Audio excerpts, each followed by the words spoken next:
People of Reddit, what is a surprisingly unknown survival fact that everyone should know? Pack a whistle. There's no chance your voice will hold out yelling at the top of your lungs. And whistles carry long distances. Especially handy if you've injured yourself and need to rely on others finding you. SOS in Morse code is --. So 3 short blasts, 3 longer ones, 3 short, pause. And repeat. This is an especially handy and harmless device to give kids that are along for a hike. Along with, if you get separated, stop walking and blow the whistle lots, and we'll come to you. Harmless. My parents gave me and my siblings whistles and they would blow them in the car for hours. And, yes, I realize this is incredibly petty when compared to how useful they are in emergencies. If you get stuck in your car in the snow, stay with your vehicle. Hypothermia makes you delirious and you can wander the wrong direction and freeze to death. Your vehicle is also a lot easier to locate than you are.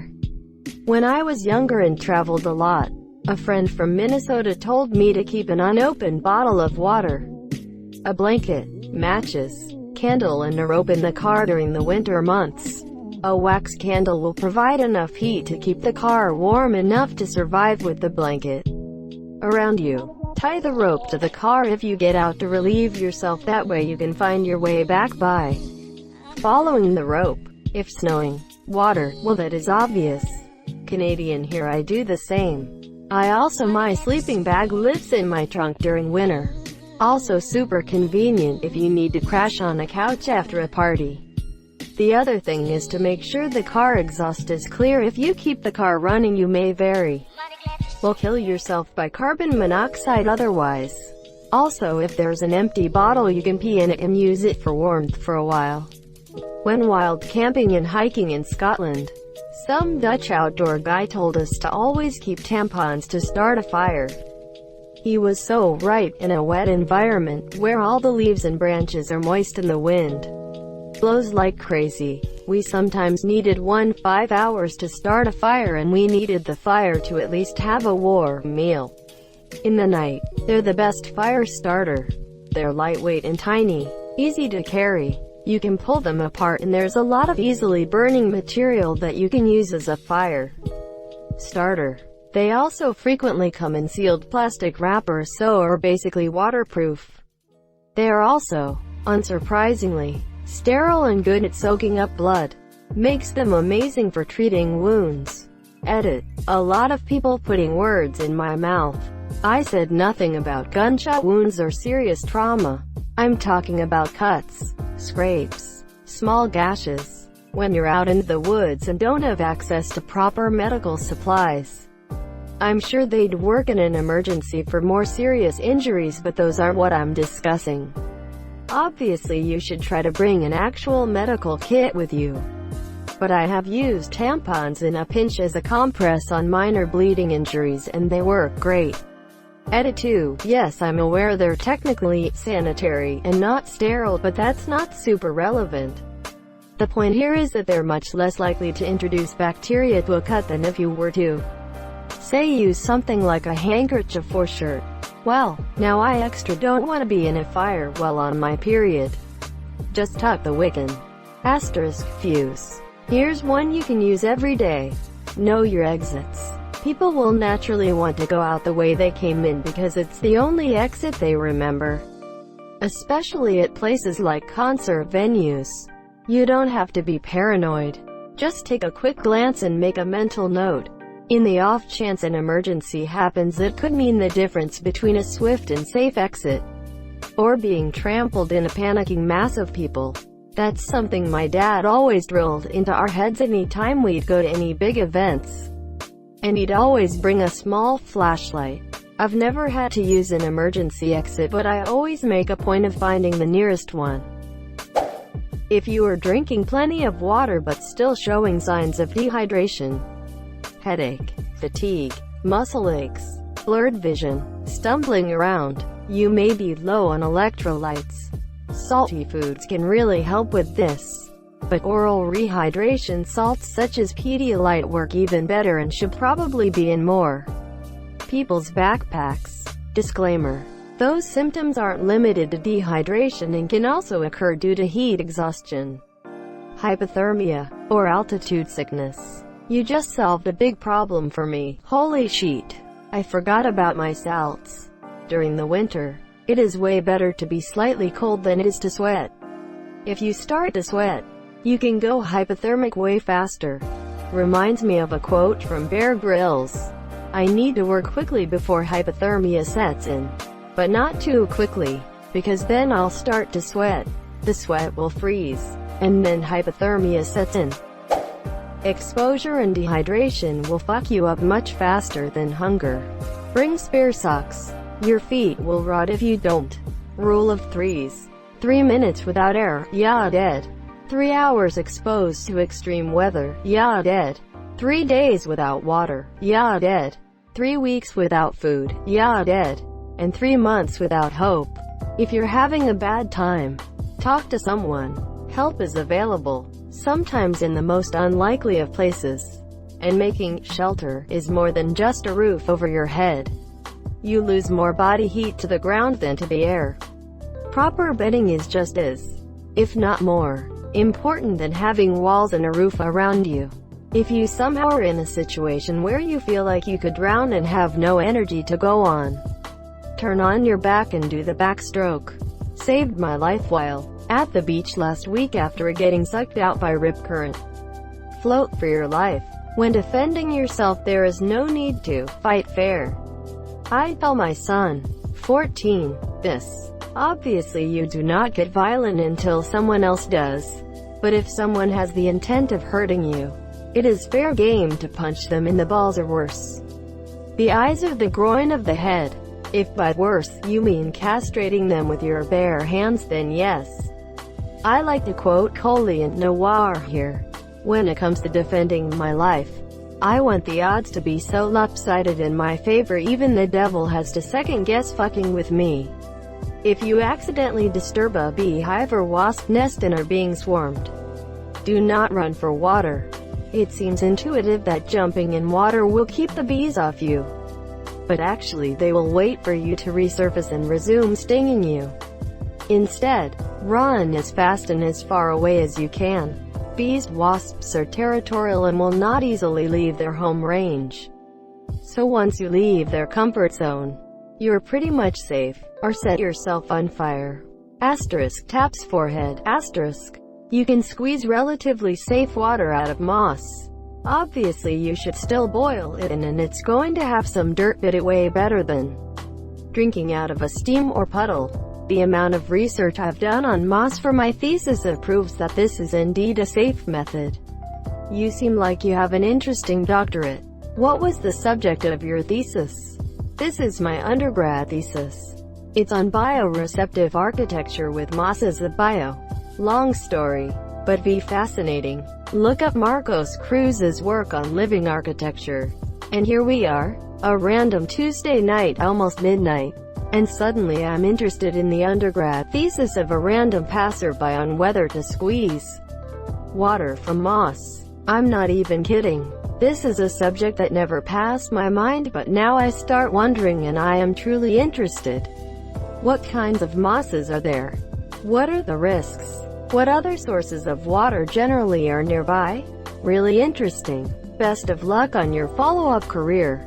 Not to spoil your fun or anything, but the reason moss water is safe to drink is because it's mostly the result of dew, i.e. precipitation.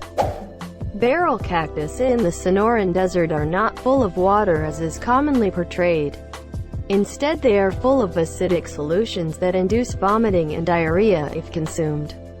These can easily be fatal for a dehydrated person in the desert.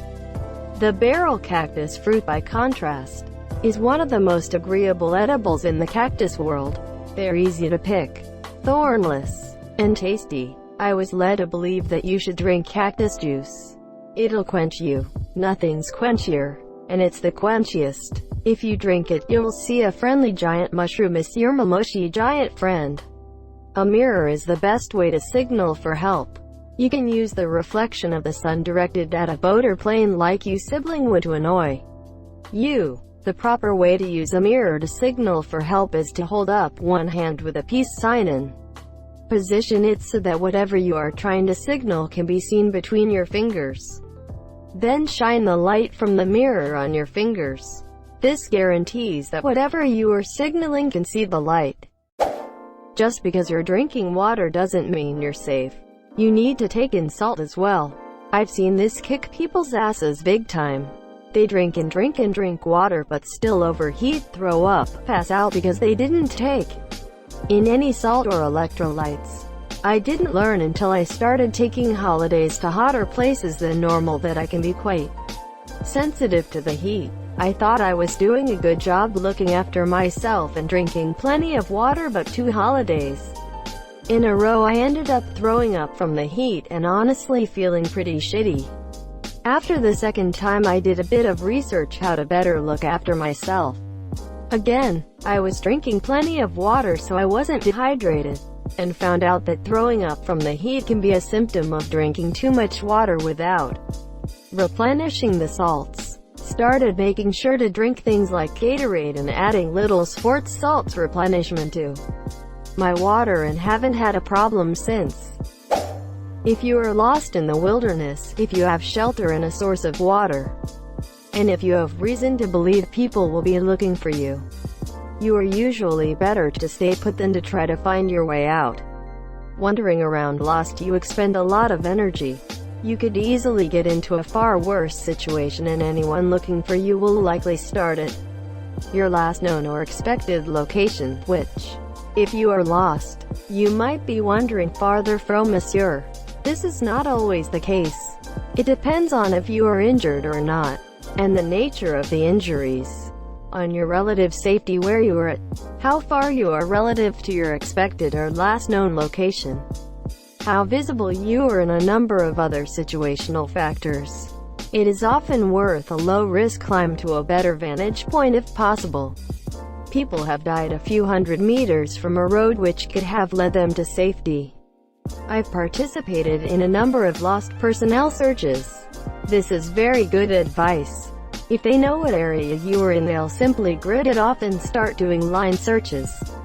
If you stay stationary, they will find you. If you move around, you could move out of the search area or into an area they've already searched. Stay your ass in one spot if you want to live.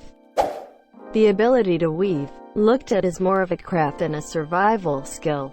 But my grandma taught me that if you can weave, you can make clothing, shoes, traps, shelter, etc., with nothing more than the vegetation on hand. This was hammered home later when watching that show with naked survival people. The guy harassed the girl because she spent most of the first 2 days weaving, but in the end he had to be taken out because he was sick, yet there she was having crab for dinner. Naked and afraid. My son and I love that show. You can really tell who is and isn't prepared for it. My favorite episode was the fat guy whose whole strategy was to sit around living off his fat reserves while the other people actually tried to hunt, build, etc. I have been planning an expedition to the Arctic. Hailing from a bearless UK, I had to research polar bears and how to prevent being mauled to death. I was quite surprised to find the survival rates of bear attacks differ massively depending on what you use. Guns have the lowest human survival rate, approximately 20% from memory. Bear spray is okay, approximately 60 to 70%. However, the most effective way to scare off a bear is using a flare gun, greater than 90%. Apparently bears find screaming balls of fire hurtling towards them quite discouraging. Edit. Due to the amount of gun people commenting on the best type of gun to use or not understanding why the gun odds are so unlikely.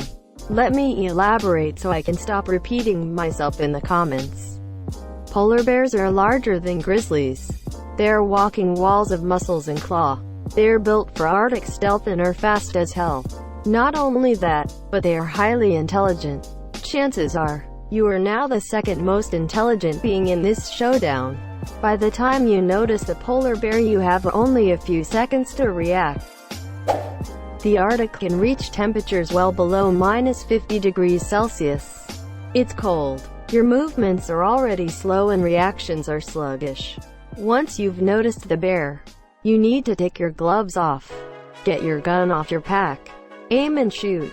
Make sure you don't wince from touching the incredibly cold gun with your now bare, pun intended, hands. All the while your adrenaline is skyrocketing because OMG, that bear is really close and freaking huge. Polar bears are also used to pain.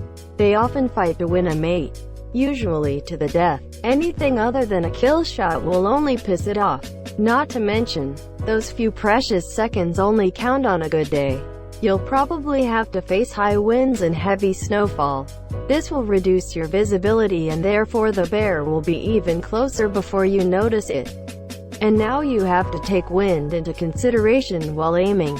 So if you think you have the composure to do all that, then sure, bring a gun. I'll stick with a screaming fireball of discouragement. I've been to talks given by researchers who went there and told us guns were mandatory. If those stats are true, then I wonder why not flares or spray. The survival rate is so low because, believe it or not, people want to give the benefit of doubt to the bear, usually trying for a scare shot, reluctant to shoot the pretty endangered bear. FYI, that's one hungry MF and you are nothing more than a tasty steak to it. Thank you so much for watching and have a good day.